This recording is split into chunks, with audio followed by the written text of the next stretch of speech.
बड़ी देर से सही, लेकिन चंद्रशेखर आजाद ने चुनाव आयोग पर गंभीर आरोप लगाए। पूरा विपक्ष बहुत पहले से आरोप लगा रहा था। उन्होंने सवाल उठाया कि चुनाव आयोग तब सही था या आज सही है, क्योंकि ठीक एक साल पहले लोकसभा चुनाव की वोटर लिस्ट और आज विधानसभा चुनाव की वोटर लिस्ट दोनों चुनाव आयोग ने तैयार की थी, तो तब कैसे सही थी और आज कैसे गलत हो गई। आखिर 65 लाख मतदाताओं के नाम वोटर लिस्ट से कैसे काट दिए गए, कैसे हटा दिए गए। बात बिहार वोटर लिस्ट की चल रही है। चंद्रशेखर आजाद ने बड़ा गंभीर प्रश्न पूछा है। सवाल खड़ा हो रहा है कि आप यह सब विधानसभा चुनाव को प्रभावित करने के लिए कर रहे हैं क्या? चाहे एक वोट की चोरी हो या किसी मतदाता को वोट डालने से रोकना हो, यह सब असंवैधानिक है, संविधान का उल्लंघन है, संविधान पर चोट है।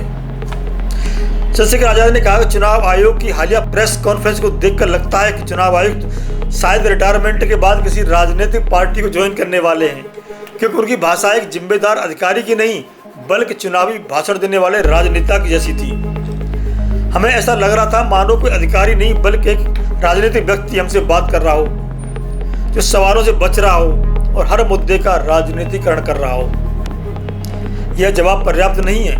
अगर सवाल पूछा गया है, आयोग की जिम्मेदारी है जवाब देना चाहिए। जनता सब देख रही है, आपको भी, पक्ष को भी, विपक्ष को भी, सबको, और जनता के मन में भय पैदा हो रहा है।